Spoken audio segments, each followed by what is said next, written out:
Hey, I'm Olivia, and you're listening to Soarin Around WDW.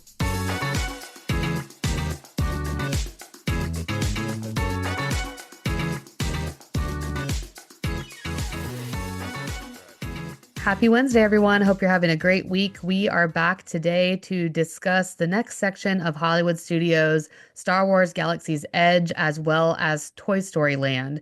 So these are obviously some very major sections of the park, and also are the newer sections of the park, with both of them opening in the late 2010s. So Toy Story Land opened in 2018 and Galaxy's Edge in 2019.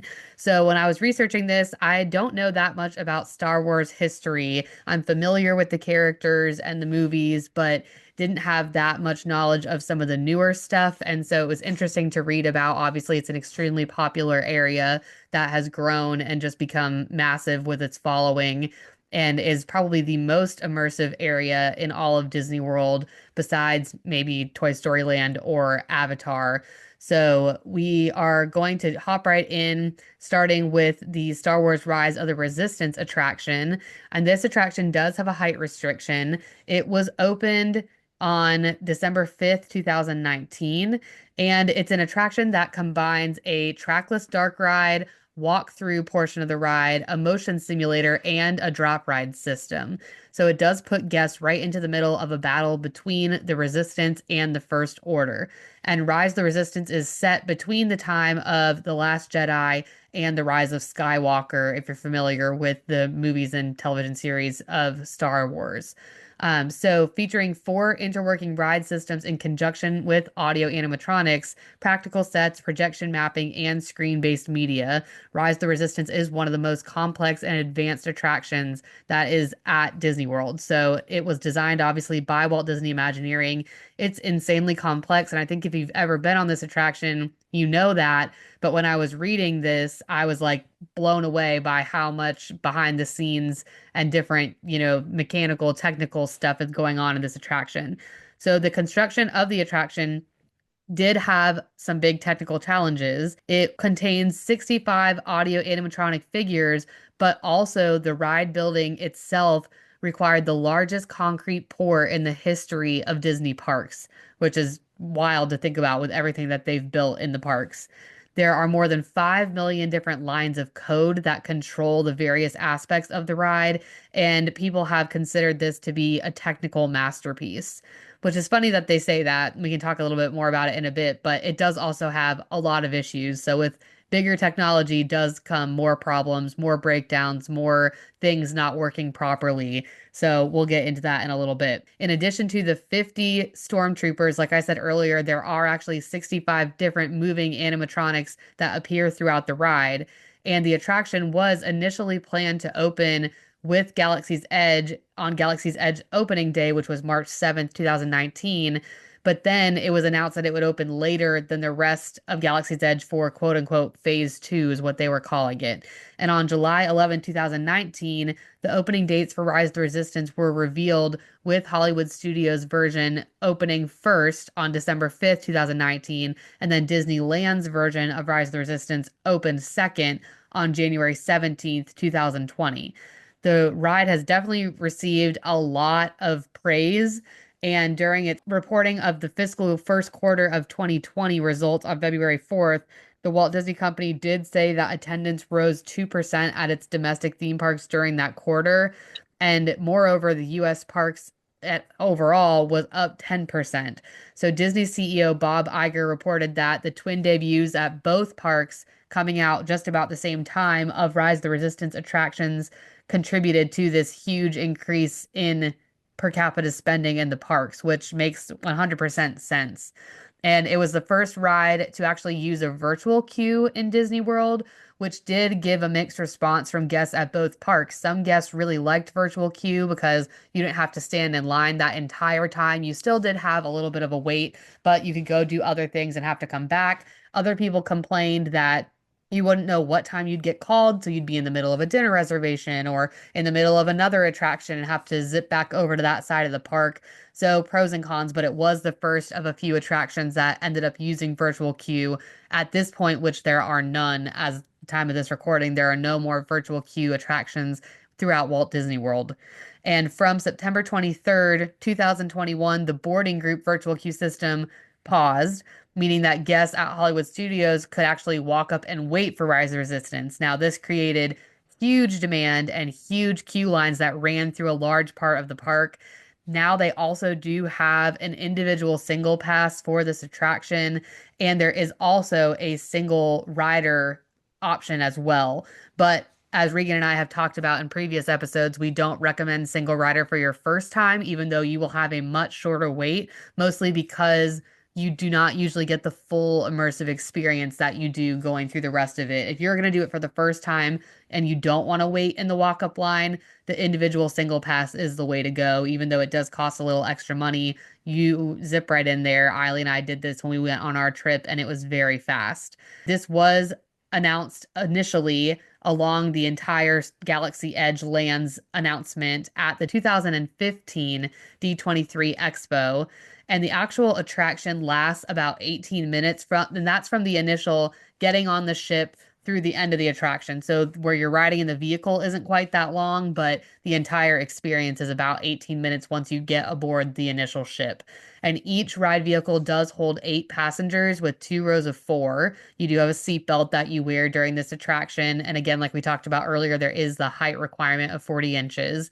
And this did open, like I mentioned earlier as well, over at Disneyland Anaheim in Anaheim. That's the only other place where this attraction is. But this is one that I feel like really surprised me the first time I went on it for not being a Star Wars fan. I was kind of like, okay, whatever, we'll do it. But I just think it's incredible. You feel totally immersed.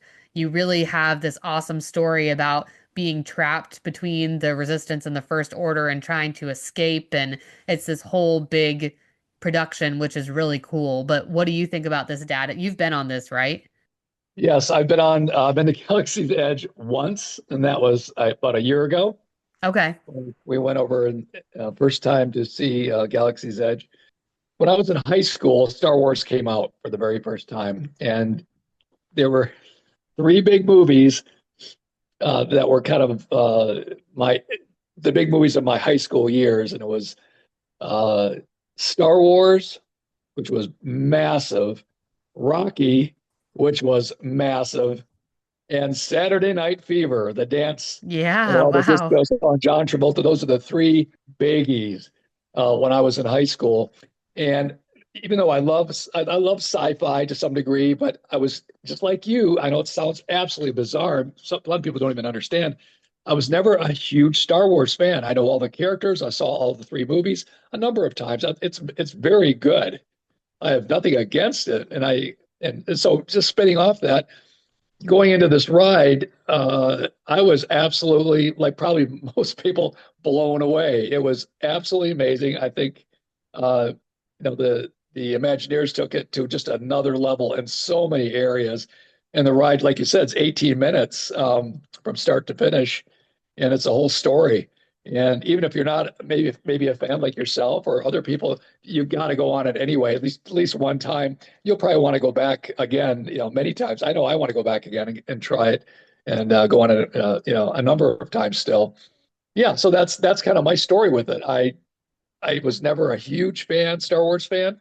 A lot of our family members are, like Yeah. David and Regan to some degree, and even my wife Doreen, she loves Star Wars. I think it's absolutely amazing, and I was glad to see the Imagineers really pull off a an attraction that was just really over the top. It was about time that they did something like that, and glad they did. Yeah, I think it's just really incredible. And I think you can't even really fully understand until you experience it for yourself. I guess I didn't realize when I was researching this that both Disneyland and Disney World open at the same time.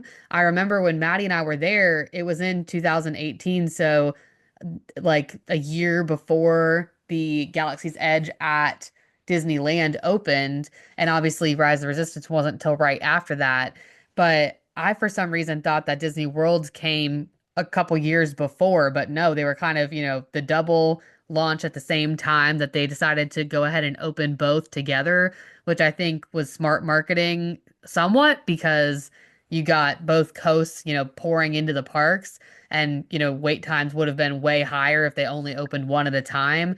But I do wish that they were a little bit different because it seems like both Galaxy's Edge are almost identical from what I've heard, that they have very similar, even the restaurants, the quick service things, they're all almost the same. So I do wish they had a little bit of more uniqueness because I feel like a lot of attractions at Disneyland and Disney World do have some differences, like Haunted Mansion and Pirates. They are a small world. They're a little different at each park. So I'm definitely curious. I don't know that we'll spend a lot of time in Galaxy's Edge when we go to Disneyland because of this, because we've already done it. It's not something that's a priority for us. There's a lot more to see that we haven't seen over here that doesn't exist on the East Coast. So, yeah, that was something that really surprised me is just how similar they both are, but also that they opened like about the same time.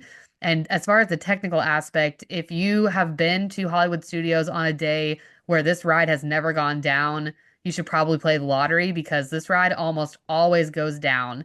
And even just for a small portion of the day, even just for a short period of time, sometimes for most of the day. I remember when Regan and I did our first challenge run in 2023, December 2023, and this ride was down. Hollywood was our third park, and it came back up almost at the end of our time in Hollywood Studios, and we rushed over there and got on the attraction. But you just don't know when it's going to go down, which makes it frustrating for some guests because you wait this long time, then you have to come back. And that is one thing about the technology is so advanced. But if one little thing is off and the ride can't run properly, they shut it down. And there are quite a few things that are still not working to this day that have stopped working since it started, and now they just kind of have left it on B mode, so to speak. So it's still an amazing attraction. It's still really well done, but sometimes they just put so much into it that it's hard to like upkeep all these technical aspects, all these animatronics, all these different coding things. So yeah, it's very neat, but the trackless rides, we have seen a lot of issues with them going down often. Remy's, Mickey Minnie's Runaway Railway, and this, they're all trackless attractions. Moving on to Millennium Falcon Smuggler's Run. This one opened August 29th, 2019, so before Rise of the Resistance. This height restriction is only 38 inches, so not quite as tall. And it's mostly because it jolts you around a lot. You do have a seatbelt in this ride as well. Riders are seated in a six-passenger motion simulator, which is themed after the Millennium Falcon. And guests go into this interactive quote unquote smuggling mission with each guest having this assigned role. So they all get assigned to be a different member of the crew. We'll kind of talk about that a little bit in a little bit as well. But the story is set between The Last Jedi, which came out in 2017, and The Rise of Skywalker, which came out in 2019. And Millennium Falcon Smuggler's Run was actually not officially announced until 2018. But in this 2015 D23 initial announcement of Galaxy's Edge, they said they would have multiple attractions coming. So in a way, they knew something else was coming other than just Rise of the Resistance. Star Tours already existed, obviously, and isn't even in Galaxy's Edge. So people knew something else was going to be coming to this section of the park. They just didn't know what until 2018. And then in August 2024, it was announced that a new story with the Mandalorian and Grogu would be added into the ride. And then just recently, in March 2025, it was announced that the new version will debut on May 22nd, 2026 at both Disneyland and Disney's Hollywood Studios. And that's the same day that the new movie, The Mandalorian and Grogu, come to theaters. So they're kind of doing this big, huge release and new storyline for this ride, which I think is cool. I think it's cool that they can adjust and adapt this ride like they have with Star Tours and make different themes so it makes it very re-rideable for people. So speaking about each guest kind of having a position in the crew on the actual ship. So you can have one of three jobs. You're either going to be a pilot, a gunner, or an engineer. And guests are kind of grouped into these six people, two of each job, and given a color, which then they call your color when it's time for you to board. The two pilots sit right in the front. The left side moves the ship left and right, and then the right side moves the ship up and down. Then in the row behind are the gunners who press buttons to kind of shoot down enemies, and the back row are the two engineers, which kind of work to repair the ship, they really don't do much for the actual ride. So you really want to be in one of the first two rows if you want an actual job. And if less than six guests are riding, the missing portions are just controlled automatically. So the ride is made up of seven different simulators mounted on four turntables that rotate periodically. And guests might be given more to do, like capturing cargo or navigating through this field of asteroids, and receive longer messages from Hondo while they wait for their turn to exit. So it just kind of depends on where you're sitting again. This might also happen if the ride is backed up and cast members need time to stall. They might kind of give you additional information or additional audio, but the actual runtime about the entire ride is 4.5 minutes. And this attraction first opened at Disneyland May 31st, 2019, when their version of Galaxy's Edge opened up. And then, secondly, at Hollywood Studios. So, again, this one, we actually got it second, whereas the Rise of the Resistance, Hollywood Studios ended up opening first, which is interesting, just how they decided that. Did you guys get to ride this one too, Dad, when you went last time? Yes, I figured since we were there, we might as well try to ride it. I knew I wasn't going to be anywhere near, I wasn't going to be near as impressed with that as I was with the other one. Of course, they're apples and oranges, right? Yeah. Um, yeah, it was fine. I think we had some people in there that were being pilots. They didn't know what to do, and it's kind of killed the experience. Yeah. But yeah, I think it's great. Would I want to go on it again anytime soon? No. If I had my choice, I think most people probably would agree it would be the other attraction, not Millennium Falcon Smuggler's Run. It did nothing for me. It's another screen-based type ride, and the motion, the simulator and stuff, the motion simulator. It's all great, but it reminds me a lot of the other attraction. What's the other one that's been around there forever? Star Help me out. Tours. Star Yeah. Tours. Very Reminds me a similar. little bit. Yeah, very similar to that, and that's cool. I actually probably like Star Tours better. I know people might say, "What? What's the deal with that?" But yeah, so take it or leave it. I probably at this point I went on it once. I'm probably good for the next 5 years. So Yeah, this one is one that I again don't do well with screens in motion. So the two times that I have ridden this were both during challenge attempts. Otherwise, I also don't care to do it. And we were both pilots, Regan and I, because we were the only people in our ship because we always end up doing this when it's not very busy. We do single rider, we get in and it's just us. And I close my eyes and don't drive the ship, so I'm constantly crashing us, and Regan's yelling at me to go up or down or do whatever, and I'm trying to do it with my eyes closed because I just get absolutely totally motion sick on this. But I remember going on it the first time and saying, this is basically Star Tours, but you hit buttons. But like it's very similar to me. And I know Star Wars fans are probably going to kill me for saying that. But yeah, it's just, I really didn't think it was that different than Star Tours enough to get its own attraction, or it should have replaced Star Tours, one or the other. I don't really think both need to exist. I think they could have put something else really cool in this section. I don't know if they just kind of ran out of steam after the awesome Rise of Resistance plan that they had made, or the space wasn't what they wanted it to be. I don't know. It just feels like it could have been a little bit more. I do like the rewritability where, you can get different tasks, and they do have the different movie that's coming to kind of switch it up. But otherwise, I also would be fine never riding this again. I'm sure, I mean, I will because of challenges, but I don't really love this one either. And Maddie and Eiley went on it last year when we were there, and they thought like, oh, it was cool, but they waited probably 45 minutes for it. And Maddie was like, I would never wait that long for that ride if I knew that's what it was. So yeah, I think it's fun, but it's one that we could probably live without. I agree. And then moving over to the dining, which I am not super familiar with. I had to look into this a lot. We've actually never stopped to eat in this area. I know Regan has tried quite a few things in the dining areas in Star Wars, and they're definitely made for Star Wars fans. But the first place is just a little popcorn kind of stand called Kat Saka's Kettle, which opened with Galaxy's Edge August 29th, 2019. And it's like actually what they call it is like a popcorn like snack. So it's not really popcorn. They have a couple of different things, this like popcorn mix of sweet and savory, but also something called buttered blue grains. And they're $7 each, either the popcorn mix or the buttered blue grains. And they do have different bottled sodas and coffee as well as spiked coffee there, but that's really all they serve. It's really just a small stand. And then Ronto Roasters is what I hear a lot of people talk about that has really good things called Ronto wraps, but I myself have never tried them. Again, Dad and I are both not super adventurous eaters, so I don't know that any of this is going to be up our alley. But this opened August 29th, 2019. It is a little quick service area. For breakfast, they do have a breakfast version of the Ronto wrap or an overnight oats and pork rinds. And then also for lunch, they have that as well. And a Ronto wrap is basically roasted pork, grilled pork sausage, peppercorn sauce, and this tangy slaw wrapped in pita bread. The wrap is usually $14. The pork rinds, which are kind of like the side that they have there, are $7.50 as of right now. So that's kind of all that they serve there. There's really nothing else at that quick service area. And then the Docking Bay 7 Food and Cargo again opened with this area.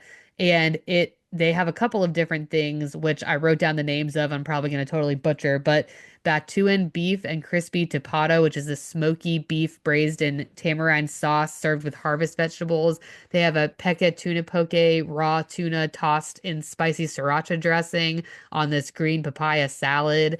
They have this kashik beef and sweet tapado salad, which is beef with sweet potatoes, purple potatoes, and this kind of spicy cheese sauce with pickled onions, smoked Kadu pork ribs, which is basically pork ribs with barbecue, but served with a blueberry corn muffin. This Andorian fried chicken tip yip, which is crispy chicken with macaroni and cheese and roasted hard harvest vegetables. That's probably the only one on this list that I'd be willing to try. This Pure John hot chicken tip yip, which is crispy glazed chicken with this chipotle sauce kind of over rice, and then roasted Andorian chicken salad, which is their version of a chicken salad and kind of served with this yogurt drizzle vinaigrette stuff. Yeah, these are all the options there. Again, it's really hard if you have young kids or picky adults like us, but this does sound like a lot of stuff that Maddie would want to try. It's just not something that's really up my alley at all. Have you been to any of these places when you were over there, Dad? Did you guys eat over in this section of the park or no? Absolutely not. Okay, I didn't think so. I There's was like, nothing there that, yeah, nothing there that, yeah, we just went on the two attractions and took a lot of pictures because it's very well themed. Let's, say what it is. It's very well themed. It's amazing. It's like you're on a movie set. But when it came down to the food, we just kept on walking. yeah, that's kind of how we've been. And then a very popular place is Oga's Cantina. This is something that you absolutely 100% need an advanced dining reservation for. Walk-ups are extremely limited. And at Disney World, it's open from like 9 to 9:55 for breakfast, so very short period, 10 to 3:55 for lunch, and 4 to 10 for dinner. So it's basically open from 9 a.m. to 10 p.m. but they just have like different times for different meals, quote unquote. But most of it is really just drinks. So it says the description on the Disney website is step inside this notorious local watering hole to partake of unique libations for all ages. And they do have alcoholic as well as non-alcoholic drinks. They have some fun named ones like the Jedi Mind Trick, and they do have like the Outer Rim. Another one that I thought the name was kind of fun is Jet Juice Makers. And then they also have this fuzzy Tanton kettle. And they are very expensive though. So you're paying like $20 for one drink. But I think the whole premise of it is just like the atmosphere for sure. They do have some very small snacks. So things like this like sampler of meats, cheese, and crackers, which kind of seems like a charcuterie board to me almost. And then they do have this flatbread with different kind of cheeses and beef. They have Galaxy snack bits with spiced dip. They do have cheese roll that is dusted in this or cheese roll that is spice dusted in a pretzel bun stuffed with herb cheese and dipping sauce. But that's really all. So they don't really have like food like a sit down restaurant. It's very much like almost like bar snacks at this place. But I know it's extremely popular. People really love to go here. And then another thing that's very popular is the milk stand. And this is where you either try basically green or blue milk. And then they do have this Tinu Swirl Crunchy cereal, which is like raspberry jelly mini rainbow crunchy candies cereal with one of the milks. I know people have very strong opinions about one or the other.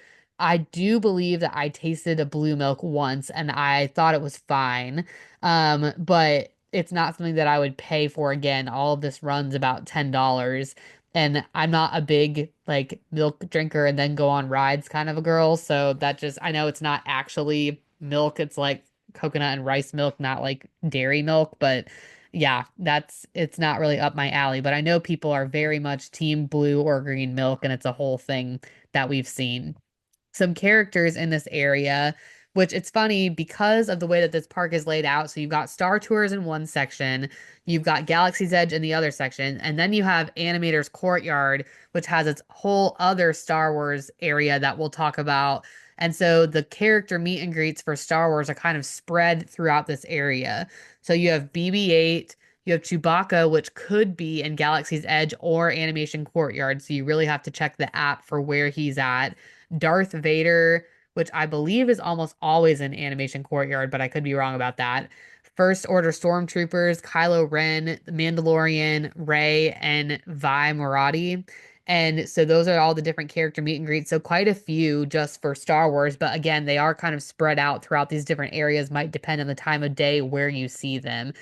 I do remember back in the day, Star Wars weekends when it was just Star Tours and kind of having all the meet and greets over on that half of the park. But did you guys do any meet and greet stuff? You just did the rides. You didn't do anything like meeting characters or anything like that. No, I was got a kick out of the stormtroopers walking through Galaxy's Edge, harassing everybody. That's kind Yeah. of fun. I don't know if you ran into that before, but they're walking around, giving people trouble, which makes it fun. But no, we never got in line for any characters or anything like that. Especially since Michaela and Morgan are in their Older. mid-teens now, so they don't want to Yeah. go run around and meet characters so much anymore. So Yeah, I showed Eiley a picture of Chewbacca and asked her if she wanted to meet him, and she said no thanks. So, yeah. so she doesn't really understand who he is. She did really like the Rise to Resistance ride, but yeah, it was just funny. She's like, no. And then special mention things over in this area. They do have some really neat kind of build do it yourself things. So the first thing, and both of them you really do need to book in advance. Savi's workshop with the hand-built lightsabers. I don't even know if you can really walk up for this, or at least most of the times that I've been there, you really have to book it in advance and you pay when you book it. So this is where you build your own lightsaber and you get one lightsaber per builder per experience. It does come with a carrying case. And right now they have this limited time only reclaimed and reforged, which is this experience available on Batuu starting this May 4th, which obviously May the 4th be with you, is where that comes from, while supplies last. And the little thing that it says to describe it is over the centuries, countless lightsabers fell into the hands of smugglers and bounty hunters. Remnants of ancient battles and abandoned scrap have been scavenged from the distant reaches of the galaxy's outer rim. Now guests can build them into elegant tools that symbolize the balance in the Force. And this experience costs $250, which is blows my mind. But I mean, people are crazy about Star Wars, so the marketing in this, I mean, it's just incredible. And I know it fills up. It's full almost every time I've ever seen it. But Eiley saw somebody with a lightsaber and was like, "What is that? I want one." And I'm like, "Yeah, absolutely not. That's like your entire park tickets for our trip." It is a really cool experience if you love Star Wars. It's, I'm sure, worth it, but you have to book it in advance. And then, actually, what I think is cooler is the Droid Depot, which are these customizable droids. You same thing, have to book it in advance. They give you this carry box and instructions on how to use it. And it's about $120 per droid plus tax. So, still very expensive, but about half the cost of the lightsaber. And to me, the Droid Depot looks way cooler than the lightsabers. But did you guys walk in any of these shops or anything, Dad, when you were over there? Yeah, I walked through it because I just had to see what they were spending money on. The big money I Yeah. knew was expensive. And I saw a lot of adult men Oh, walking yeah. around with their lightsabers. I mean, $250. I know it sounds like a lot, but if you're like a lot of us guys are big kids and you want to see something from your youth, you're like, and I could have one of those for $250. I can see why they are really popular. I get it. The droid thing too, the same thing. I think those will be almost popular, and it was just fun watching all the adult guys walk around with their lightsabers. Pretty funny. Yeah. Yeah. And I know at night, a popular thing is to build one and then go back to Galaxy's Edge at night when it's dark and take some cool pictures with the lightsabers outside of like the ship and different stuff. So, yeah, that's a little bit about Star Wars Galaxy's Edge. So, like I said, newest kind of section of Hollywood Studios until Monstropolis opens, but it's been a really, really neat area for sure. And then moving over to the next most recent, I guess, after that a land is Toy Story Land or Pixar Plaza. It's kind of a combined section. I don't really know why they didn't just call this whole area Pixar and figure out how to incorporate Monsters Inc. connecting through here. But this area was initially announced at the same time as Galaxy's Edge, so D23 2015. So it took quite a few years to come to fruition, as did Galaxy's Edge. But there are three different attractions in this area. And the first is Alien Swirling Saucers. This attraction opened with Toy Story Land in which was June 30th, 2018. It does have a height restriction, and it's a 32-inch height restriction. It uses the same ride system that powers Disney California Adventure Park's Mater's Junkyard Jamboree, as well as Tokyo Disneyland, which has the Happy Ride with Baymax. It does have a lot of similarities to these classic like cuddle up rides from the Philadelphia Toboggan Company and the Whip Ride from William F. Mangles. It was manufactured by Zamperla. And the attraction is supposed to be themed as this play set that Andy won at Pizza Planet, which I don't know if you would really even know that unless you're paying a lot of attention. It's very much themed like Pizza Planet. They do play all the different music kind of melodies in this like techno kind of rhythm almost. So like When Somebody Loves Me, You've Got a Friend in Me, all those kind of ride or songs play as your duration of your ride.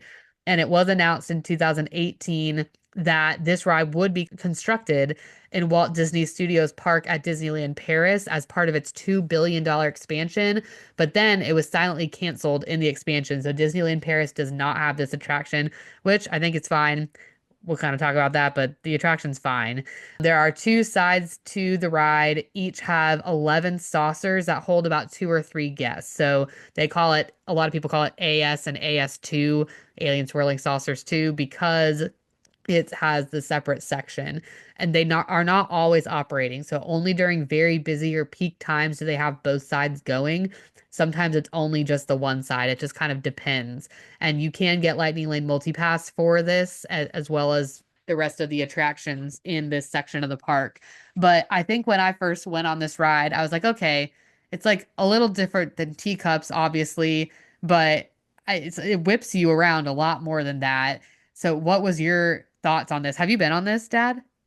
Yes, we dragged the 15-year-old and the 16-year-old on this. Okay. Uh, they didn't really want to go. They're like, "Oh, it's like a kiddie ride," and so. But we try to do everything since we haven't been to Toy Story Land. Also, when we went to Galaxy's Edge was the first time last year, and Toy Story Land. I know they've been open for a while, but that's the first time we got over there.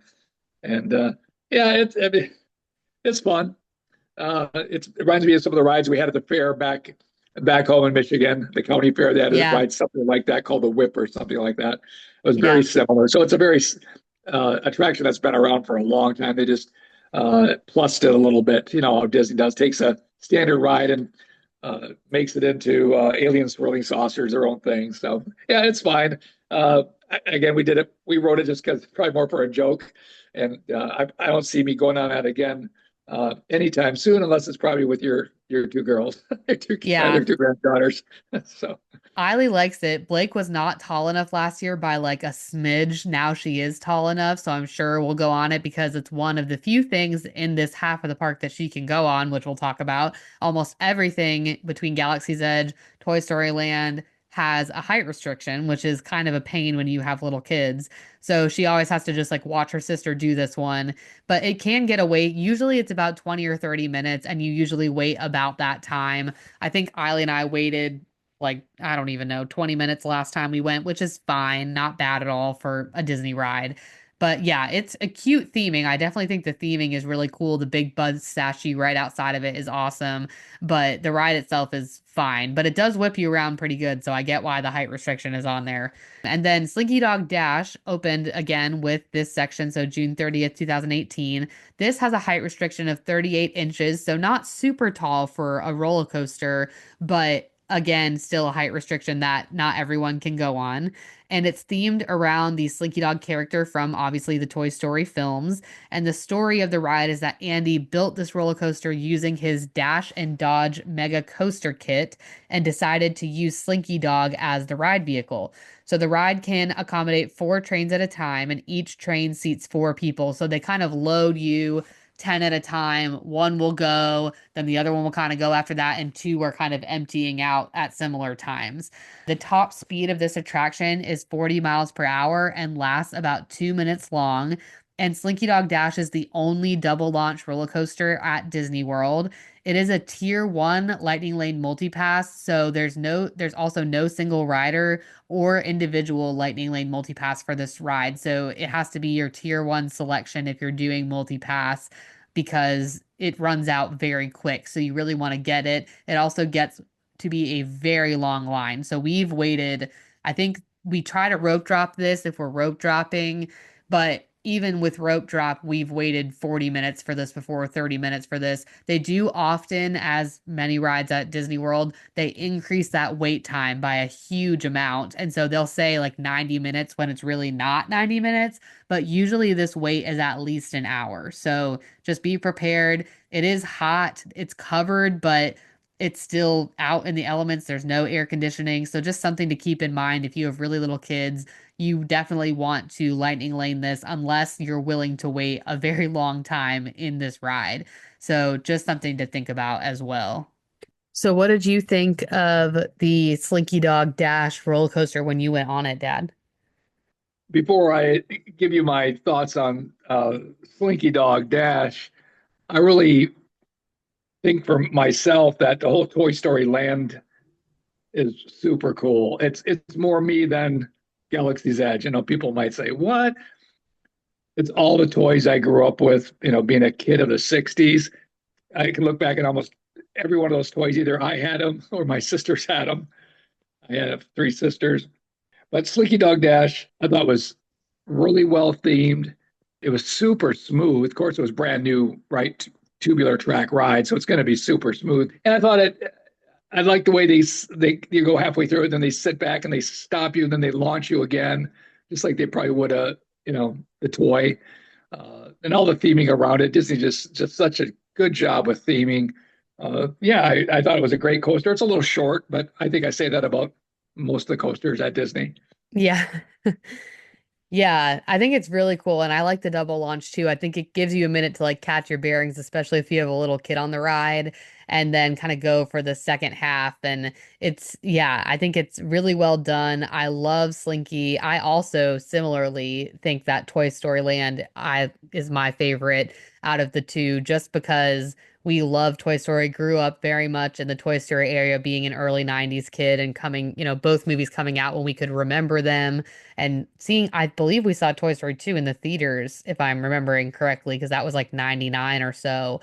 But Yes. then, yeah, I mean, my daughter Blake, as we've talked about before on this podcast, her nursery and room still today is all Toy Story themed with all the fun toys. And so, yeah, I just really have a heart for these characters. Both my kids still really love Toy Story and all the characters. So we love this area so much. And I'm so glad that it got its own section because it's well deserved. There are a lot of fun little Easter eggs in this ride that a lot of them I have never caught before. But when I was doing some research, I saw that on the back of the wait time side, so once you get into the line for the attraction, if you turn around, you'll see that Andy used his dog Buster, which we love Buster in our house, his dog tag for the sign, and on the back has their address on it, which is 234 Elm Street, and that's Andy's address in the movie. There is also this UPC barcode on it with the number 2319861011971. And when you break the number into two groups, you get 231986 and 1011971. And when you read the first number, it's supposed to be February 3rd, 1986, and that's the day Pixar Animation Studios was founded. The second number is 10/1/1971, and that's the day that, Magic Kingdom opened. So October 1st, 1971. Underneath the UPC barcode, you see that the coaster kit was made in Emeryville, California, and that's where the Pixar Studios is based. And when you look at the price tag on the box that Rex originally came in, the numbers are 11/22/1995, and the price is 1995. And so the together that's the date 11/22/1995, which is the date the first Toy Story movie was released, which is really cool. So a lot of just little hidden things that they threw in this attraction that are really neat and I've never noticed, but now we'll be looking out for sure next time that I ride. And then one of my favorite attractions of all time, Toy Story Mania. This originally opened May 31st, 2008, kind of closer to the animation courtyard section of the park initially before the Toy Story Land expansion came out. And I'll have to put up a map. I know Regan hates when I do this because it's hard to kind of insert it into the YouTube video, but I'll have to put in a map of the previous where Toy Story Mania you entered and now where you enter because it's kind of hard to even like envision in my head. When it first opened, there was only one attraction, so or one loop. Now they have three. So there is a section that has two sides and this original section with the one track. And so they have three tracks technically going at once because the ride was just insanely popular. So it's also called Toy Story Midway Mania. And in January 2007, it was announced in a press conference for Disney's Hollywood Studios. It was also announced at that time that it would be coming to Disney's California Adventure as the first part of their expansion in that park. And the attraction's entrance was relocated, obviously, like we just said, when Toy Story Land opened June 30th, 2018. But until that time, it was on that animation courtyard kind of side of the park and one of the only attractions on this half of the park with no height requirement. So Toy Story Mania does not have a height requirement. Anyone can ride. And at its debut, Toy Story Midway Mania was one of the most technologically sophisticated attractions developed by the Walt Disney Imagineering Group. And the cost to build this and design it was about $80 million, which is unreal. It marked the company's first use of the industrial Ethernet for a ride's control system, and many of the parts of the attraction control system came from two of Disney's corporate sponsors, which were Siemens AG from Spaceship Earth and the Hewlett Packard from Mission Space. And the ride was the biggest system that had been built at the time and ran on one of Disney's most advanced automation systems to date. So it's just, again, for the time, for 2008, it was very, very advanced. And you do wear 3D glasses throughout the ride. So that is something that you have to keep in mind. Obviously, if you have a very little one or a baby that you're holding on your lap, they might be able to wear the glasses, but there's only kind of two spots where you can shoot during this ride. So the ride capacity kind of depends what you count, but there are four total seats in each car, two on each side, but you can hold a baby on your lap, or like in the middle between the two of you in this attraction. And the attraction does have five mini games after a practice round, so technically six, where the player hits targets that are worth between 100 to 5,000 points. And each mini game does have at least one Easter egg that can trigger additional targets or gameplay changes. So the different games that exist now are the pie throw practice booth, which is really just no points, just kind of an introduction on how to play the game and pull the trigger. And then ham and eggs, which is an egg throwing game featuring Ham and Buttercup, which is a toy from Toy Story 3. You have Rex and Trixie's Dino Darts, which is a dart throw game and did replace Bo Peep's Balloon Pop that was there prior to Toy Story 3 coming out. The Green Army Men Shootout Camp, which is the baseball throw and plate breaking game. Buzz Lightyear's Flying Tossers, which is a ring toss game, which is my personal favorite with all the aliens. Woody's Rootin' Tootin' Shootin' Gallery, which is a suction cup shooting game. And then only five of the mini games can be used at a time. So the only one that has left is the Bo Peep game, as we talked about, that was replaced after Toy Story 3. And then the ham and eggs, the Buttercup character, and that part was brought on after Toy Story 3 as well. So Disney Interactive Studios also released this Toy Story Mania video game in September 2009 exclusively for the Wii, which is super fun. And the game does feature gameplay and levels similar to those in the theme park attractions. And they also have this Jack specific plug in and play it TV game of Toy Story Mania as well. And a version for Xbox 360 and PlayStation 3 was released in 2012 and developed by High Voltage Software. So it is a really fun game. I think it's a lot more technologically advanced than Buzz Lightyear Space Ranger Spin over at Magic Kingdom or Astro Blasters in Disneyland. But your arm gets tired. It's not something that you can do probably over and over and over without being super worn out. But it is just all the different rooms you kind of spin into and the way that it works. It's really, really, really fun. So, what do you think about this, Dad? And where do you remember going on it when it was the original versus the version now with the extra tracks?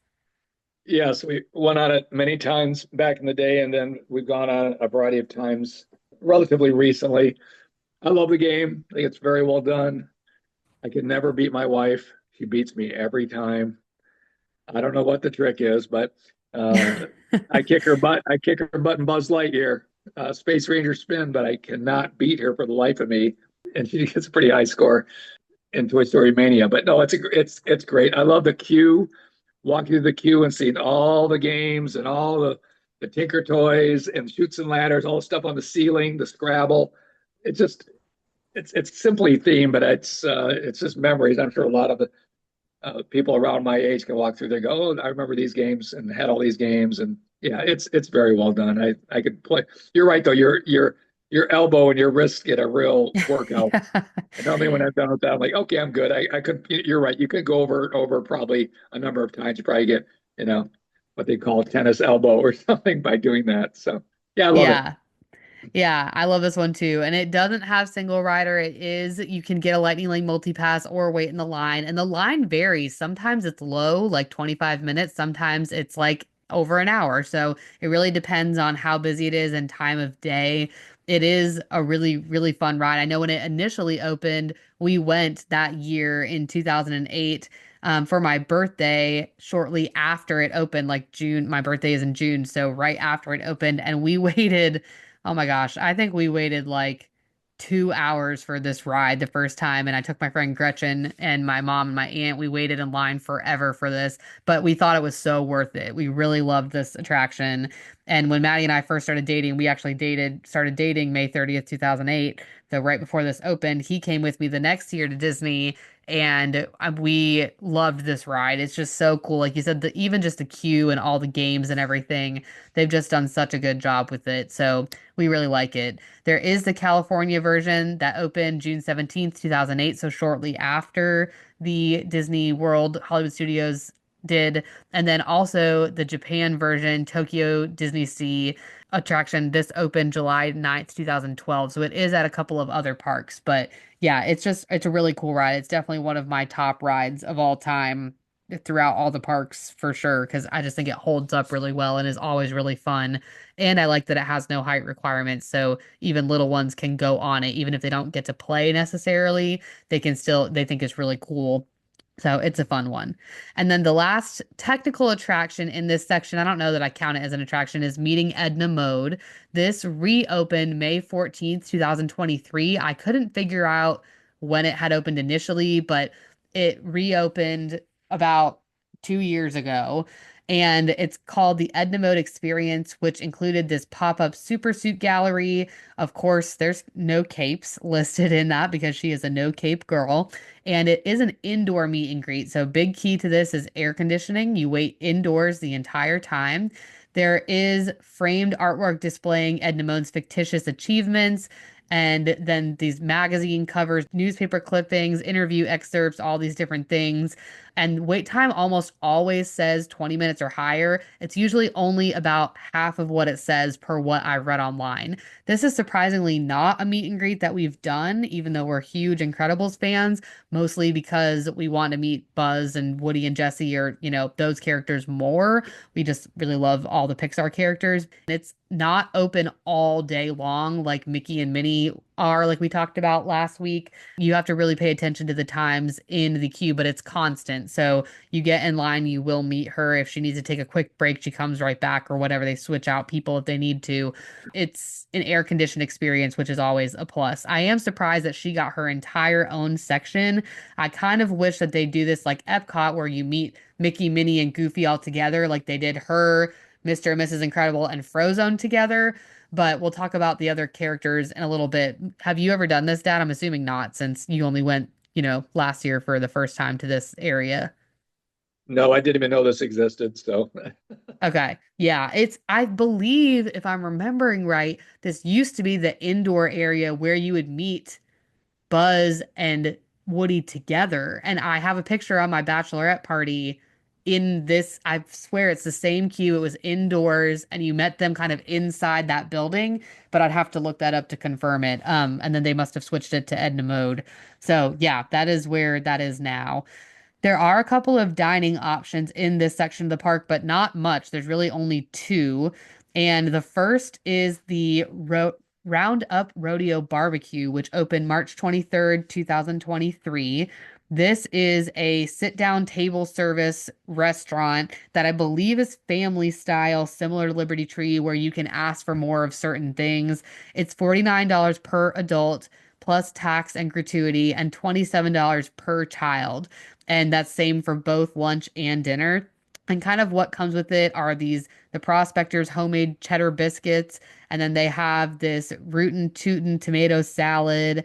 They also have Wheezy's watermelon salad, as well as some different smoked items. So Evil Doctor smoked ribs, Buttercup's beef brisket. There's a sausage in my boot, fire grilled pork sausage, barbecue chicken, Buckin baked beans, Trixie's plant-based trio, which is like cauliflower with this drizzle. They do have like some sides, like the potato barrels, which are basically tater tots. They have veggie coleslaw, mac and cheese, baked beans, and then this like street corn as well. So it's the food sounds like it could be good.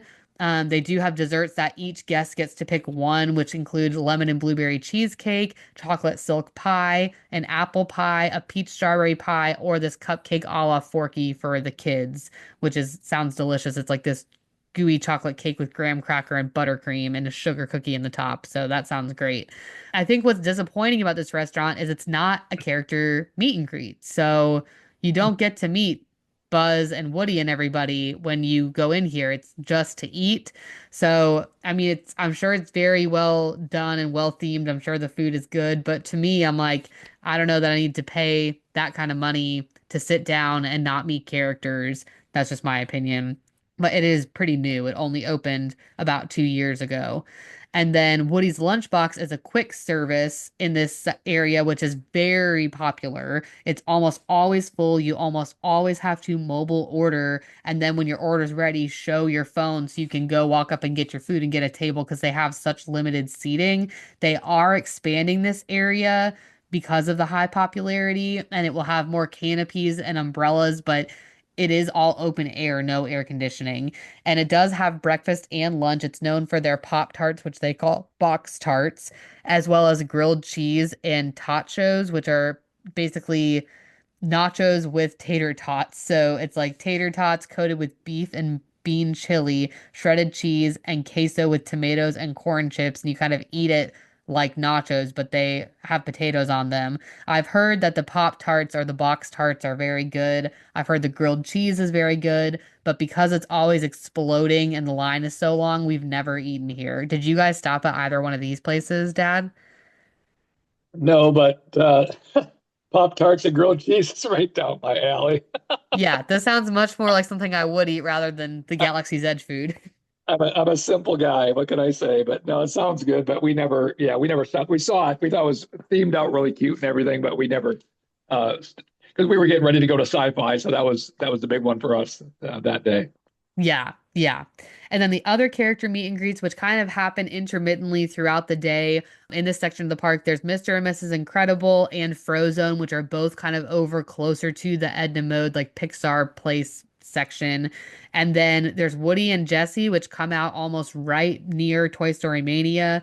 Buzz Lightyear comes out a little closer to the entrance, and then Sully sometimes makes an appearance as well from Monsters Inc. So some really fun meet and greets. We love doing these. We've met all the people on this list there in the past year. So it's always one that my kids want to do. They love Toy Story, like I said, so they're always willing to wait a little bit for them, or one of us will get in line for that while the other one is doing, bathroom breaks and stuff like that with the kids or getting a snack or whatever. So, yeah, that's kind of that section of the park. So, obviously, a lot between these two sections, both very new and technologically advanced sections. So, they're really fun to enjoy. I guess my old versus new for today would be Toy Story Mania versus Slinky Dog Dash. Which one would you choose, Dad, between the two? No question, Toy Story Mania. I feel like I would also choose that just because I love Slinky Dog Dash, but as far as roller coasters go at Disney, it's not my favorite, but it is really well themed. It's kind of a hard choice for me, but I just love Toy Story Mania. I think that ride is so fun. I think everyone pretty much enjoys it, and it's just a great ride for sure. And then our trivia for today, we have some Star Wars trivia, which we probably won't be great at. So the question today is on Star Tours, what does G29T mistake for a weapon while checking your bags? A camera, bagpipes, a computer, or a lightsaber? So when you're on the attraction, what does G29T mistake for a weapon? A camera, bagpipes, a computer, or a lightsaber? I want to say a camera. Like he says somebody's camera. He's like, put away your camera or something. I might be misremembering that. I don't know how many people would be carrying around bagpipes. Yeah. And yeah, I'll go with camera also. I really don't know, but I'll take a wild guess. Okay, let's see. Yeah, a camera. Okay. Oh, we got And it right.